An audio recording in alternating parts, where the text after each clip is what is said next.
दोघांची तुलनाच होऊ शकत नाही. याचं कारण असं आहे, पुन्हा मी तेच सांगतोय, मतदार हा राजा आहे, तो हुशार आहे.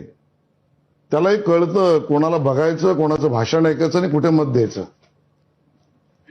आणि म्हणून भाषण करणाऱ्याला वाटतं की मलाच मतं मिळणार, हेही चुकीचं आहे.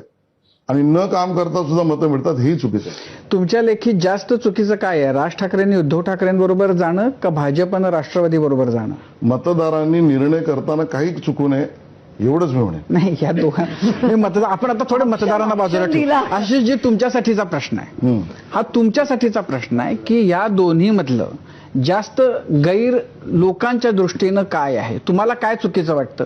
राज ठाकरेंनी उद्धव ठाकरेंबरोबर जाणं का भाजपनं राष्ट्रवादी बरोबर जाणं? पहिलं ऑप्शन. राज ठाकरेंनी उद्धव ठाकरेंबरोबर जाणं जास्त चुकीचं आहे. हो, 100%. आणि राष्ट्रवादीला सोबत घेणं चुकीचं आता बरं, नाही. कारण काय संदर्भासह स्पष्टीकरण द्या किंवा सकारण स्पष्ट करा.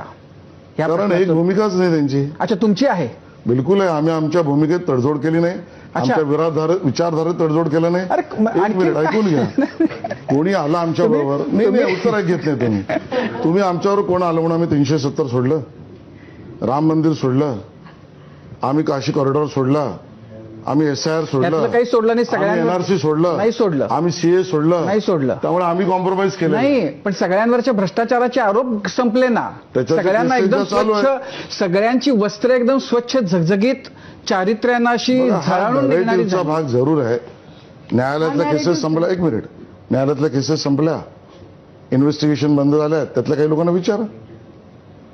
त्यामुळे भारतीय जनता पक्षाने आपल्या विचारधारेशी, कार्यक्रमाशी कधीच